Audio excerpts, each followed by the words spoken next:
They're sisters. What do you guys know about the Sisters of Providence? Not much. What do you know about the Sisters of Providence?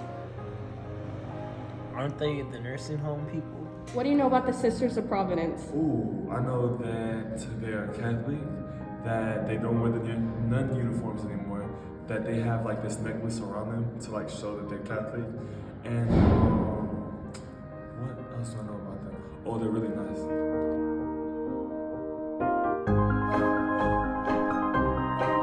First one we have is, what made you want to become a sister? Well, I'll tell you, the ones who God wants, God gets. Oh gosh, I will tell you that all through my high school years, I knew I was being called, but I did not want to do it. I did not want to do it. I'm from Galesburg, Illinois.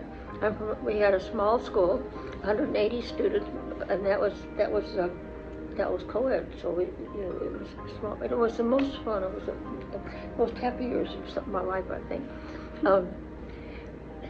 And when I'd talk, maybe we had a retreat master or something, and I would talk to him and say, oh, this and this and this. And so, but I did not want to be one. I wanted to go to St. Mary the Woods College in the worst, absolute most possible way. And one of my aunts, great aunt, was a sister of Providence, and my older sister became a sister of Providence. And when I was a senior, they gave me a 4-year scholarship to St. Mary the Woods College, and that because they were not done, really. And I wanted to go, but I did not want to be any kind of sister at all. So I was in music, and then so we spent a lot of time. Another Joan Klega, was a sophomore. We would be up in the conservatory at night. And I even said, look, Lord, this is a really nice girl, and she's not going to be a sister. And then about 2 days later, she told me she was going to enter the novitiate. So I kind of gave up. I said, well, all right, I'll do it. And so it has been a wonderful experience, So I have no regrets.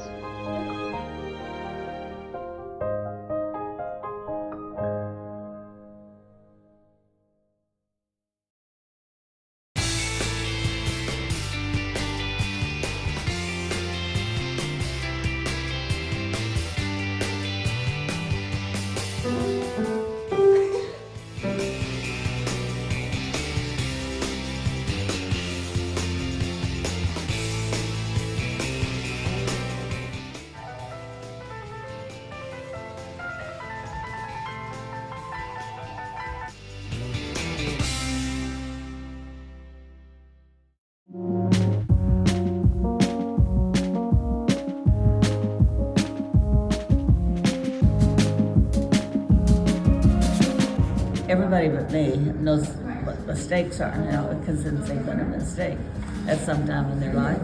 Not me, of course. And so that's our mission.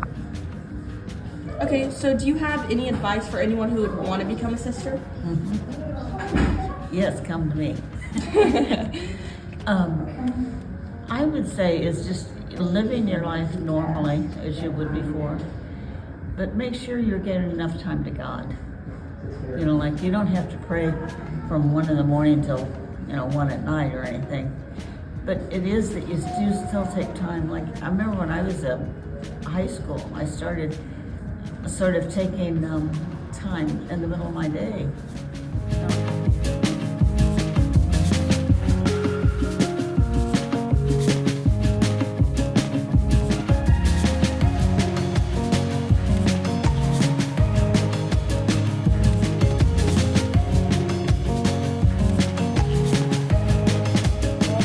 In 2016, so recently, about a little less than 10 years ago. Okay, what influenced you to become a sister? That's a really loaded question because I was already in my late 30s. I considered myself an atheist. I did not grow up in the church. And I had gotten to a point in my life, I had finished college. I started working, teaching, coaching. I was the vice principal, athletic coordinator. I was traveling. I bought my house. I had cars, truck. I had campers. I had everything that I thought was supposed to make me happy, right? I had achieved what I thought was the American dream. And I remember there was only one thing missing on that list of things that I thought were going to make me happy. I had a house on the water on Laguna Madre in Corpus Christi. I had bought a house there. I built a 30-foot deck in the backyard. I put in a hot tub.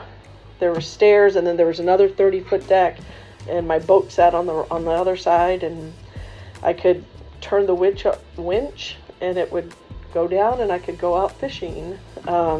So I had everything that was supposed to make me happy, everything that y'all are working towards, right? Yeah, exactly that. Okay. But I got there and I realized something was really missing, something was wrong. I felt like I had been lied to, like I had pursued everything that I was supposed to, and I still had this incredible empty feeling inside. Nothing had really changed. I was talking to a coaching buddy of mine, and she said, "You don't know what it is?" I said, "Nope." Anyway, after a lot of dialogue, she tells me that God's missing in my life. And I was really mad at her. And I said to her, I was really sarcastic. I said, she and I pretty much led similar life paths. We had houses, cars, boats, blah, blah, blah. We traveled together.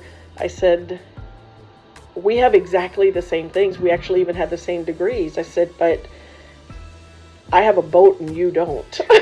So that was my, anyway, so I started to pursue this God thing that, I said I would say yes to whatever God brought to my door.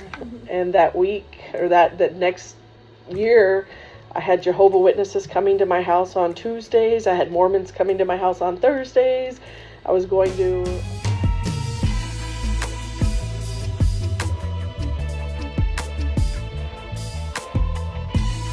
Sundays, I was wearing a skirt. I'm not one to always wear a skirt, but that particular Sunday I was wearing a skirt, and the general superior is behind me in the lunch line, and she says, "Oh, look, our postulant's wearing a skirt." And I said, real sarcastically, I was like, "Well, babe, I don't know where you've been, but I wear a skirt every Sunday." And she kind of just looked at me, and I didn't think anything of it. I was a coach, so we call everybody babe, high five, right? Smack on the back. And so we finished eating, and I was walking back to Owens, which was where I lived. And she's walking like a couple feet behind me, and she says, "Joni," she says, "can you come here for a moment?" I said, "Sure."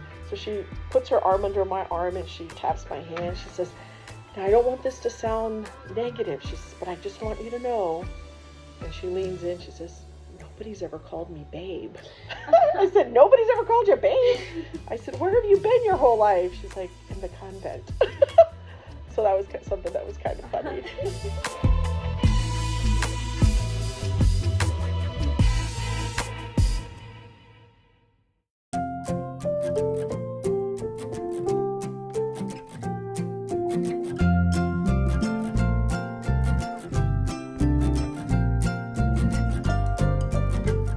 Education has been a gift to me, a gift to receive and a gift to share. I believe, and I know, not just believe, that every true gift is mutual. It goes both.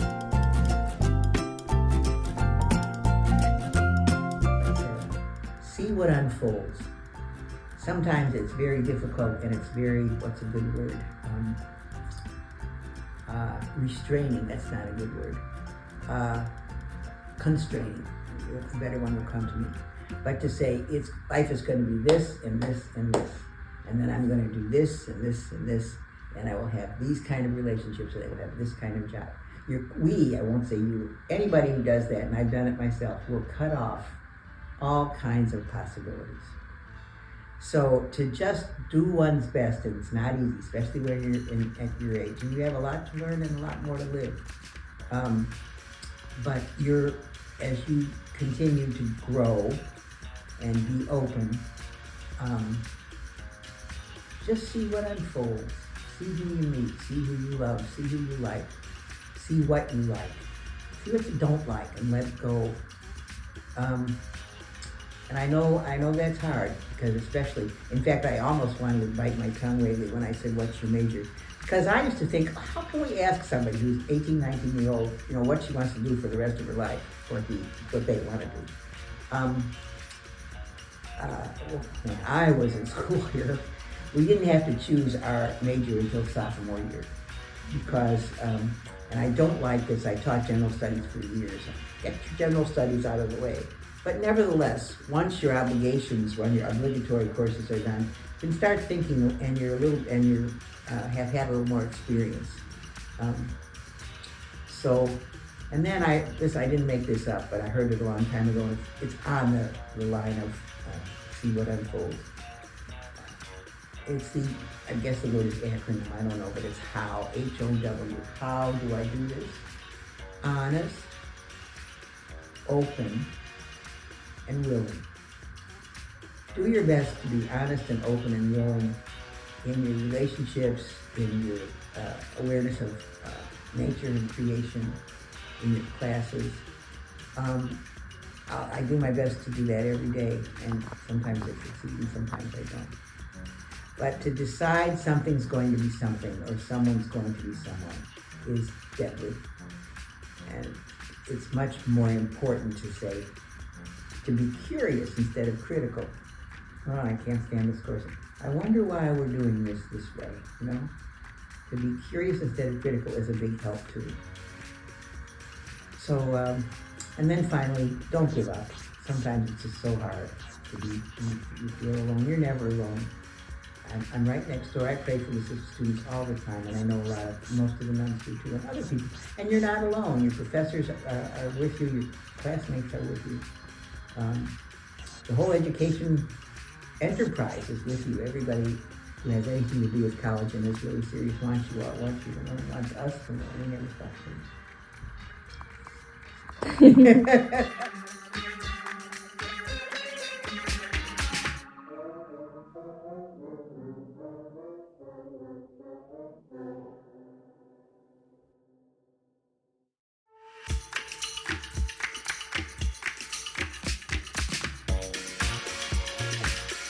It was. So how did you get involved being a superior, and how did that feel? Be a superior.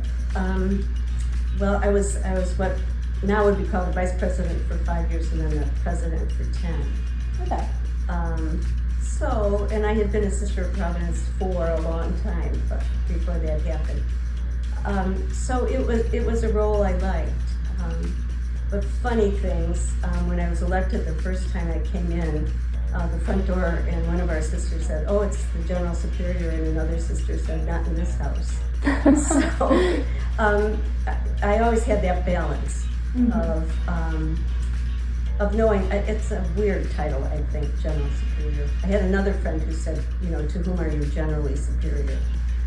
So I had good sisters to keep me humble, lest I didn't want to be. But it was a wonderful ministry to represent the sisters in the public, to get to know sisters in a way I hadn't gotten to know them before.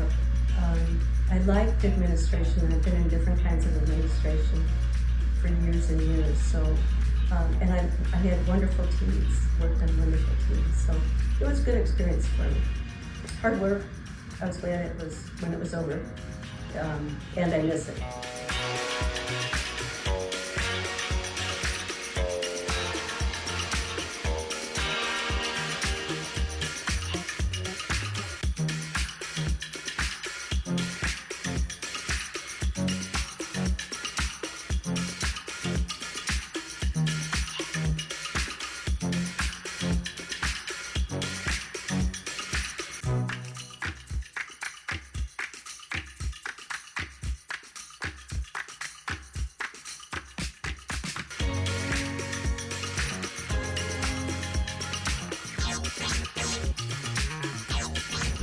This is where Mother Theodore Guerin and her 5 companions first stepped foot at St. Mary of the Woods, Indiana.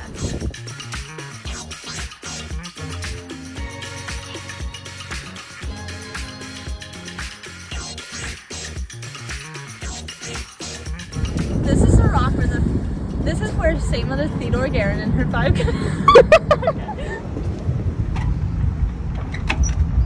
Okay, we're gonna have to restart. Is it long? Oh, I'm just stupid. It just went someplace. You know where it went? It went with that music. I'm trying to figure out what they're using. I'm one of those people, I get very distracted. You get a hot fudge sundae. I'm right. And so one of my friends, Judy Duffy, she decided that she was going to get rid of the